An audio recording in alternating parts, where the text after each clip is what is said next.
El correcto funcionamiento de los ministerios.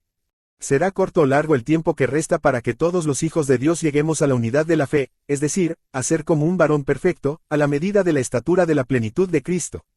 ¿Tenemos, siquiera, alguna idea de cuál es esa medida, de cómo es la plenitud, de qué forma llegar a la tan ansiada perfección?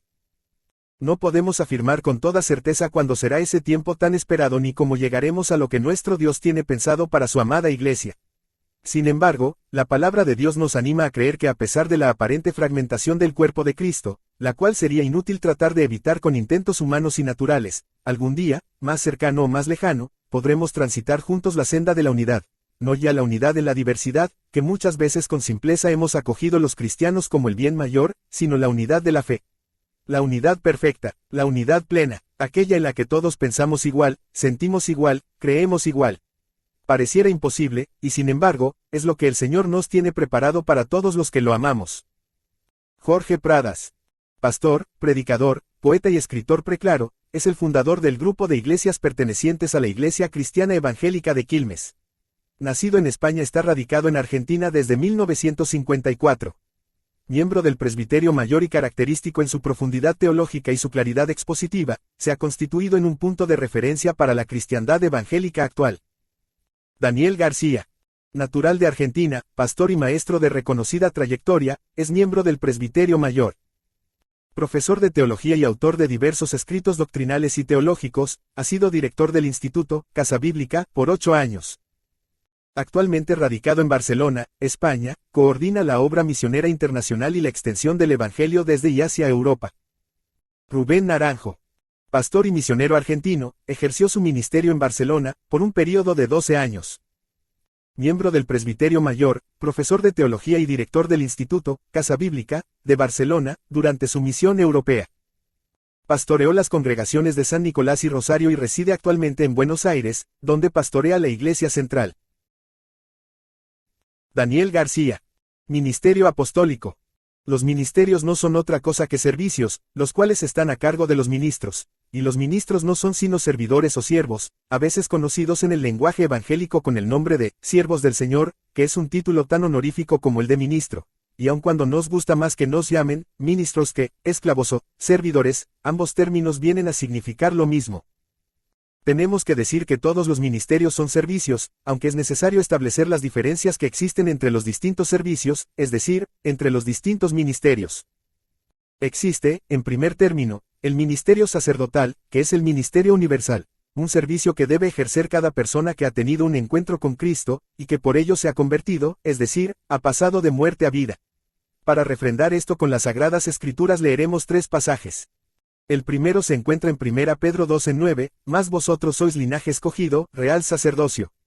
Notemos que esta es una epístola universal, y por lo tanto dirigida a todos los creyentes, y dice, vosotros, como si Pedro, por medio del Espíritu Santo, nos dijera a nosotros, los lectores de este pasaje.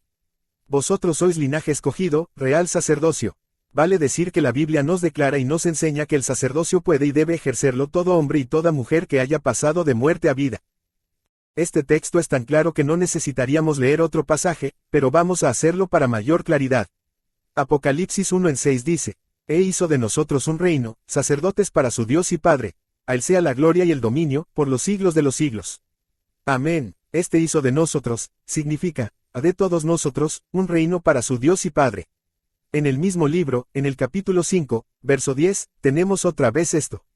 Y nos hiciste para nuestro Dios, reyes y sacerdotes. Quiere decir que este ministerio, el sacerdotal, es universal. Por ello no nos extraña cuando un hombre o una mujer, que tengan las fuerzas físicas suficientes, bautizan a quienes hayan pasado de muerte a vida, es decir, que se hayan convertido, porque el sacerdote es apto para administrar los sacramentos. El bautismo es un sacramento, por lo cual, reiteramos, cualquiera, sea hombre o mujer, de acuerdo con esto que hemos leído en las Sagradas Escrituras, es apto para administrarlo. Lo mismo ocurre con el sacramento de la Cena del Señor, y del mismo modo con el del matrimonio, aunque de este último diremos que algunos no lo consideran un sacramento. Nosotros lo consideramos así, porque sacramento quiere decir símbolo, y el matrimonio es un símbolo de la unión mística de Cristo con la Iglesia, del esposo con la esposa. Entendemos, por la Escritura, que el matrimonio es un sacramento, por lo tanto, también en este caso cualquiera puede administrarlo. Por supuesto, cualquiera que sea sacerdote. El Antiguo Testamento nos da un panorama muy importante de lo que es el sacerdocio y de la santidad y limpieza que tiene que tener el sacerdote. Lo único que podría impedir el administrar los sacramentos sería la falta de santidad de la persona, ya sea esta hombre o mujer, y tenga o no otro ministerio fuera del sacerdotal.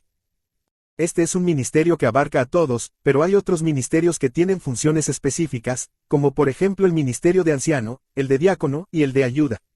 Mencionamos este último, aun cuando suele faltar en nuestras iglesias, ya que solo tenemos los ministerios de ancianos y diáconos.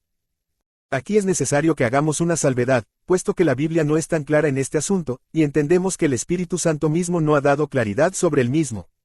Pues bien, hemos de decir que esta aparente falta de claridad es para dar libertad a que el funcionamiento de estos ministerios sea de acuerdo con la idiosincrasia de los pueblos, es decir, con la interpretación, subjetiva, de la función que de estos ministerios se haga. En la Iglesia Cristiana Evangélica Ríos de Vida, entendemos que el ministerio de ayuda es de soporte logístico, el de diácono, administrativo, y el de anciano, de consejería.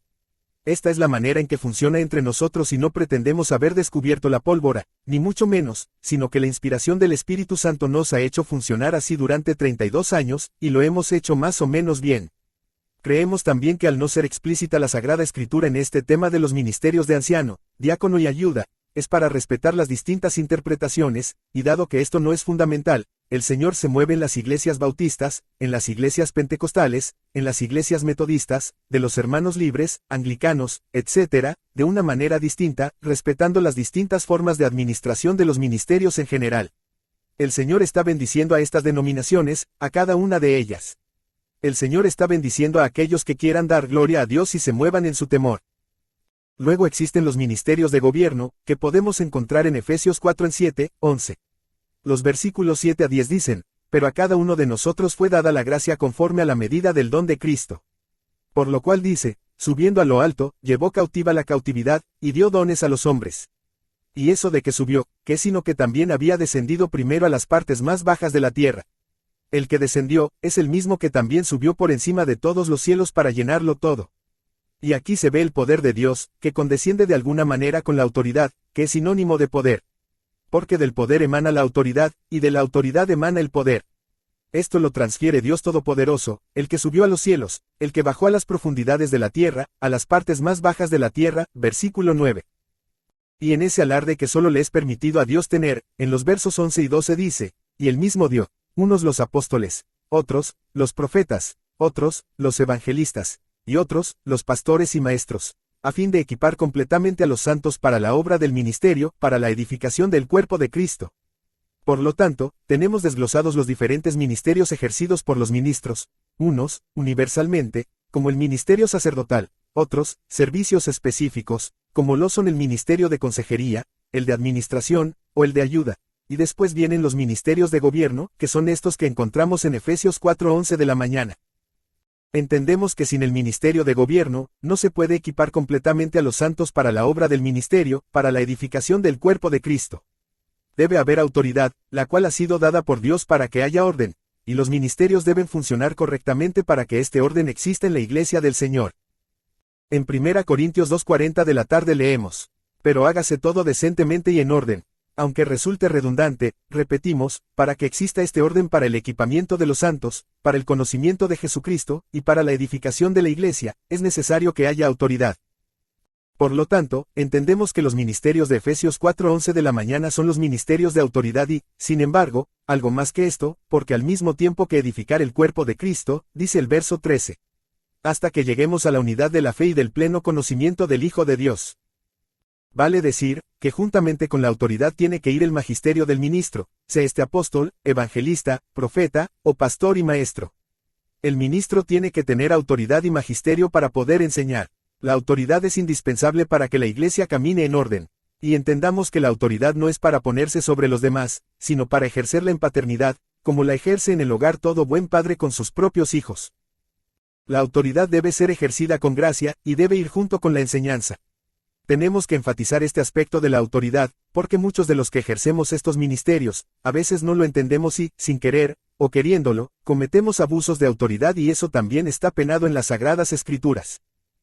La autoridad en la iglesia del Señor no es la de un teniente o la de un sargento, ni tampoco es la de un empresario, sino que es la autoridad del Padre con respecto a sus hijos. Por otra parte, esto es lo que debemos saber los que ejercemos alguno de los ministerios de autoridad, pero también tiene que saberlo la Iglesia para sujetarse y respetar la autoridad de los ministros. La Biblia dice, claramente, que los ministerios de Efesios 4 son ministerios de autoridad, cuando en Hebreos 1:17 de la tarde nos ordena, obedeced a vuestros pastores y someteos a ellos. Para que funcione la autoridad tiene que existir una conjunción entre la Iglesia y sus ministros, los cuales deben ejercer su autoridad con gracia, y la Iglesia se le debe sujetar con la sujeción que ordena la Escritura en el pasaje que acabamos de transcribir. El ejercicio de los ministerios. ¿Quién ejerce estos ministerios? Creo que queda bien claro que nos estamos refiriendo a estos ministerios que hemos considerado, aunque seguramente hay más, porque en el servicio sacerdotal entran todos los ministerios. Ahora veremos quiénes son los que ejercen estos ministerios de autoridad, siempre recordando que el que ejerce cualquiera de estos ministerios de autoridad tiene que saber que la autoridad debe ser para servir y no para atropellar. Lo más desagradable que puede ocurrir con un pastor es que diga, aquí mando yo, puesto que el Señor Jesucristo nos dice, yo estoy entre vosotros como el que sirve, y si el Señor entre nosotros está como el que sirve, ¿qué nos queda a nosotros? Por lo tanto, lo primero que tenemos que saber es que no somos otra cosa que servidores. No llevamos jinetas, ni un ropaje diferente a los demás. Somos sacerdotes y al mismo tiempo ministros, o apóstoles, o profetas, o evangelistas, o pastores y maestros. En primer lugar, los que tienen que ejercer cualquiera de estos ministerios deben saber que esto es un servicio a Dios, y siempre será así. Por más que estemos sirviendo a nuestro hermano, o ayudando a los pobres, o haciendo cualquier obra filantrópica, siempre estaremos sirviendo al Señor. Esto es así no porque los hombres no necesiten ser atendidos por los ministerios de la Iglesia, no porque los seres humanos, inconversos o convertidos, carezcan de necesidades, sino porque cualquiera sea el servicio realizado a cualquiera de nuestros hermanos, o a nuestro prójimo, aunque sea este inconverso, será también un servicio a Dios. Cuando lo alabamos y lo adoramos, estamos dando al Señor un servicio directo, pero cuando no servimos entre nosotros, cuando desempeñamos un servicio social o filantrópico, o aun de ayuda espiritual a nuestros semejantes, estamos sirviendo a Dios de una forma indirecta. Debemos servir a Dios, directamente, con la alabanza y la adoración, y servir a Dios, indirectamente, ayudando a nuestro prójimo. El Señor Jesucristo mismo dijo que cuando hiciésemos cualquier cosa, a uno de estos pequeñitos, se la estaríamos haciendo a Él. Por lo tanto, el servicio de cualquier sacerdote, o el de cualquier ministro, sea dicho servicio de autoridad, o de ayuda, o de consejería, o de administración, o cualquier otro que se realice en la iglesia o fuera de ella es, si tenemos conciencia de que somos ministros del Señor, un servicio indirecto a Dios, pero, al fin y al cabo, un servicio a Dios. Tenemos que ver entonces quién es el apóstol, o quién el profeta, o quién el evangelista, o quién el pastor y maestro. Nótese que no decimos el pastor o el maestro, porque se trata de un ministerio dual. A esta altura del estudio vamos a decir que querríamos ser apóstoles, profetas, evangelistas y pastores y maestros, pero quizá usted, que es más humilde, diga, no, yo solo me conformaría con ser anciano, o diácono, o ayuda, y si no me desempeñara en ninguna de estas funciones, con el título universal de sacerdote tendría suficiente. Permita que le digamos que, si este es su pensamiento, no denota humildad sino todo lo contrario, porque no queremos esto para bien propio, sino porque debemos tener el deseo de parecernos a Cristo. ¿Sabe por qué? Porque debemos aprender de él más mansedumbre y más humildad, y después de que usted lea lo que sigue, no solo no se conformará con ser sacerdote, ayuda, diácono o anciano, sino que querrá ser apóstol, profeta, evangelista, pastor y maestro. Porque Jesús reunió en su persona todos los ministerios y estamos invitados, por cada página de las Escrituras, a ser como Él es. Los ministerios se han instituido para llegar a la plenitud de Cristo, por lo tanto, no es una ambición desmedida querer tenerlos en su totalidad. No es poner en marcha el orgullo humano, sino que es tener el deseo ferviente de llegar a la plenitud de Cristo. ¿Quiere llegar usted a la plenitud de Cristo? Anhele tener todos los ministerios. Usted dirá que en 1 Corintios 12:29 del día puede leerse, ¿acaso son todos apóstoles? ¿Acaso son todos profetas? ¿Acaso son todos maestros? ¿Acaso hacen todos milagros? Seguramente usted está entendiendo que una sola persona no puede ejercer todos los ministerios, y en verdad, en la práctica, es así. Sin embargo, esto es a causa de nuestra carnalidad, mas, a lo que apuntamos, es a dejar de ser carnales, para ser espirituales de una vez, y no seguir poniendo la excusa de que no me es posible esto porque aún vivo en la carne. Desechemos todas las excusas y caminemos hacia adelante, como dice la carta a los Hebreos, hacia la perfección, hacia la madurez, hacia la plenitud de Cristo. Es por todo esto que quiero ser apóstol. No para sufrir como lo hicieron Pablo o Pedro, sino para llegar a la perfección, como lo dijo Jesús a sus discípulos, sed perfectos como vuestro Padre que está en los cielos es perfecto. No nos escudemos en nuestra carnalidad, ni nos excusemos cobardemente, porque Dios no nos ha dado espíritu de cobardía, sino de dominio propio, de fe y de amor. Dejemos aparte todas nuestras debilidades y todas nuestras carnalidades, y sigamos adelante, en busca de ese galardón, de ese premio que es la plenitud de nuestro Señor Jesucristo. Ahora resaltaremos desde las Sagradas Escrituras estos ministerios ejercidos por el Señor. El primer texto lo encontramos en Hebreos, capítulo 3, verso 1, por tanto, hermanos santos, participantes del llamamiento celestial, considerad al apóstol y sumo sacerdote de nuestra profesión, Cristo Jesús. Aquí encontramos al Señor como apóstol. En Hechos 3:22 de la mañana lo encontramos como profeta. Veamos, porque Moisés dijo a los padres, el Señor vuestro Dios, os levantará un profeta de entre vuestros hermanos, como a mí, a él oiréis en todas las cosas que os hable. En Mateo 4:23 de la mañana lo encontramos como evangelista, y recorría Jesús toda la Galilea, enseñando en las sinagogas de ellos, predicando el evangelio del reino, y sanando toda enfermedad y toda dolencia en el pueblo. En San Juan 10:4 lo encontramos como el buen pastor, y cuando ha sacado afuera todas las propias, va delante de ellas, y las ovejas le siguen, porque conocen su voz. Y en San Juan 1:13 de la tarde lo encontramos como maestro, vosotros me llamáis maestro y señor, y decís bien porque lo soy. Ahora, admírese y vea la verdad de lo que estamos diciendo, Jesús es apóstol, profeta, evangelista y pastor y maestro. Y si el Señor Jesús ejerce todos estos ministerios en una sola persona, el que es el Hijo del Hombre, también podemos ejercer cualquiera de nosotros este ministerio completo, que es la totalidad de los ministerios de autoridad. Esto fue a modo de una introducción bastante amplia. Ahora hablaremos con brevedad del ministerio apostólico 1:1. El ministerio del apóstol. 1. La elección de los apóstoles. Dice Lucas 6 versículos 12 y 13. Aconteció en aquellos días que él salió al monte a orar y pasó la noche entera en oración a Dios. Y cuando se hizo de día, convocó a sus discípulos y escogió de entre ellos 12, a quienes puso también el nombre de apóstoles. La elección de un apóstol no es hecha por votación, sino que está realizada por el Señor Jesucristo.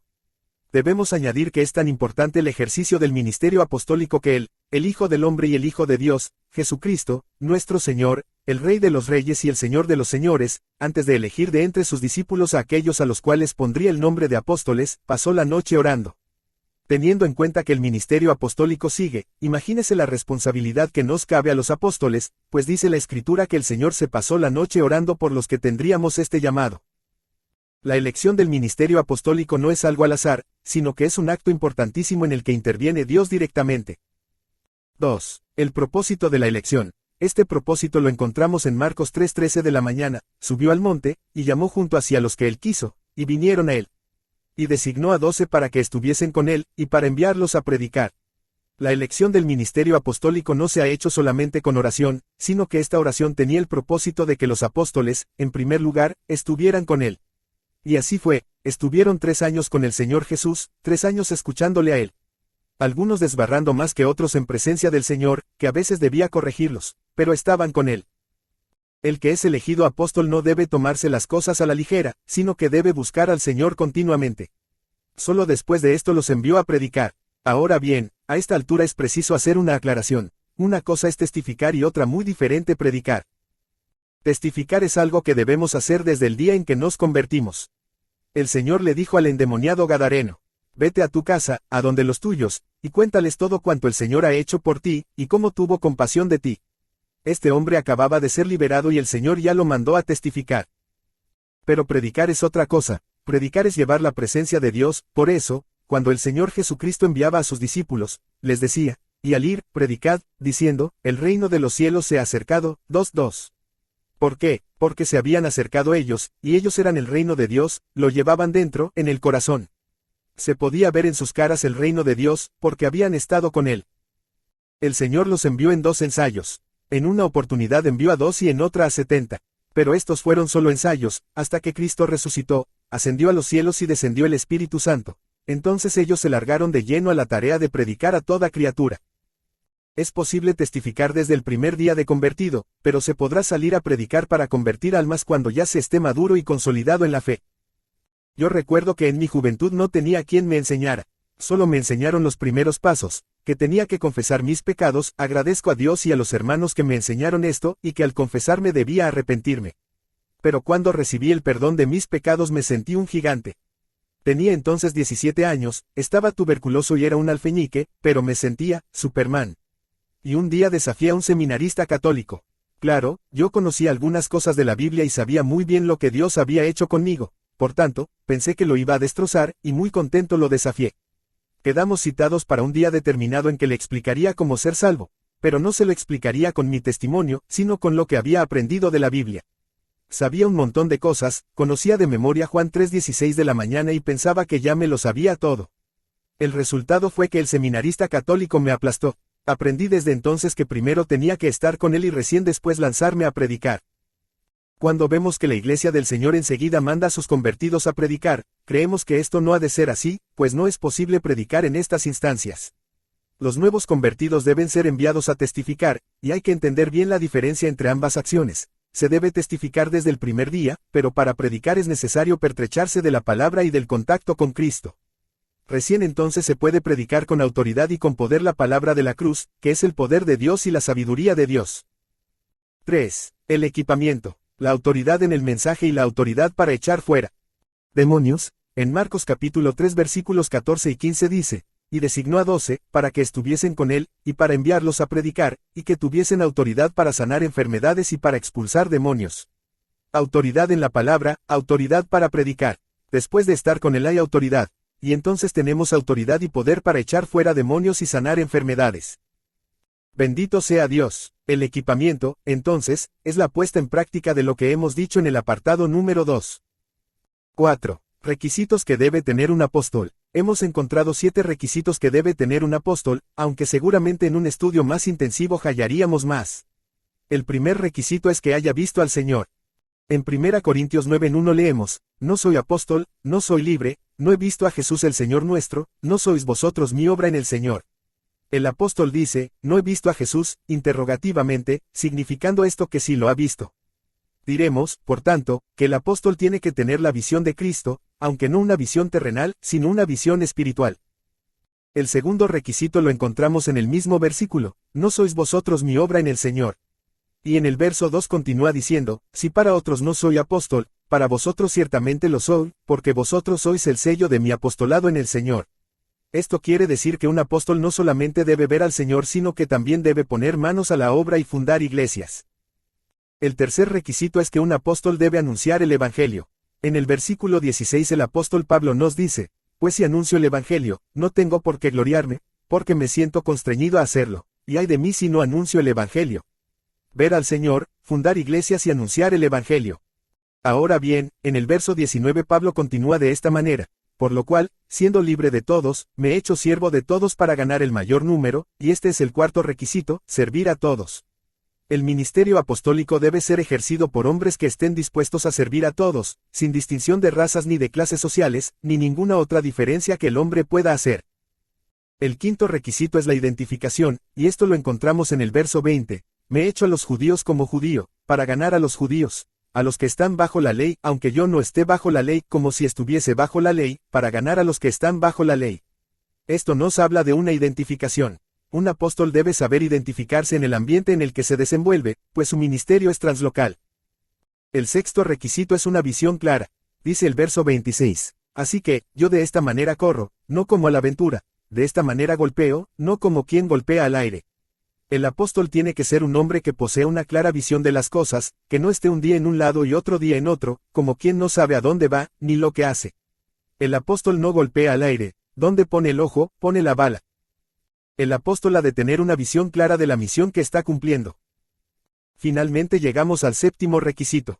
En 1 Corintios capítulo 2, versículos 3 y 4 leemos, pues resolví no saber entre vosotros cosa alguna sino a Jesucristo, y a este crucificado. Y yo me presenté entre vosotros con debilidad, y con temor y mucho temblor, y ni mi palabra ni mi predicación fueron con palabras persuasivas de humana sabiduría, sino con demostración del Espíritu y de poder. El apóstol, entonces, debe ser alguien a quien el Señor usa para señales portentosas y milagros. El ministerio apostólico no es un ministerio material, sino espiritual. Recordemos cuando se eligieron a los evangelistas en el capítulo 6 del libro de los Hechos. Allí existía una querella entre judíos y griegos, en cuanto a que algunos recibían más que otros en el reparto de los alimentos. Entonces los apóstoles concertaron que ellos debían dedicarse a la palabra de Dios y a la oración, y para ello, debían poner a otros discípulos a efectuar el trabajo administrativo. Vale decir que cuando usted ve a un apóstol que no agarra la pala, no se enoje, porque algunos piensan que cuantas más tareas físicas se realizan, más espiritual se es. Ahora bien, el apóstol debe saber realizar estas tareas, pero, si no lo hace, no lo critique. Algunos creen que el ministerio más alto es el ministerio físico, aunque esto no es así, el ministerio más alto es el ministerio espiritual. Tengo un conocido que sabe mucho de música. Este hombre es compositor y cantor, realmente un intelectual. Cierta vez se encontró con un pastor, el cual le dijo, no tanto libro, ni tanta música, hay que plantar papas. El resultado de esto fue que el pobre muchacho, para quedar bien, fue a plantar papas y dejó de componer. No sé si me explico, el ministerio apostólico es eminentemente espiritual. Sin embargo, si es necesario plantar papas, o hacer cualquier otro trabajo físico, lo haremos. Tal vez yo por mi edad no puedo realizar ya estos trabajos de mucha exigencia física, pero cuando fue necesario, los hice. En nuestros comienzos en Campo Crespo, en la provincia de Santa Fe, tuve que plantar berenjenas y tomates. Sin embargo, cuando caía el sol, me iba con mi cansancio y todo a orar, pues sabía que la iglesia en Campo Crespo no podía estar librada a la cosecha de tomates y de berenjenas. La tarea que realizaba junto al pastor Daniel García era una tarea espiritual. Con esto quiero decir que cuando hay necesidad de hacer un trabajo físico, hay que hacerlo, pero el apóstol no debe olvidar que su trabajo principal en la obra de Dios es netamente espiritual. Ahora bien, esto no es fácil, pues el diablo no quiere que el ministerio apostólico se ejerza de una manera espiritual. Por eso es importante que, cuando el diablo no quiera una cosa, nosotros nos esforcemos por quererla, y esto es algo con lo que el ministerio apostólico tiene que enfrentarse. No se nos caerán los anillos por hacer trabajos físicos, pero nuestro norte, nuestra visión, nuestro objetivo y también nuestro galardón está en el ejercicio de este ministerio que es, eminentemente, del Espíritu Santo.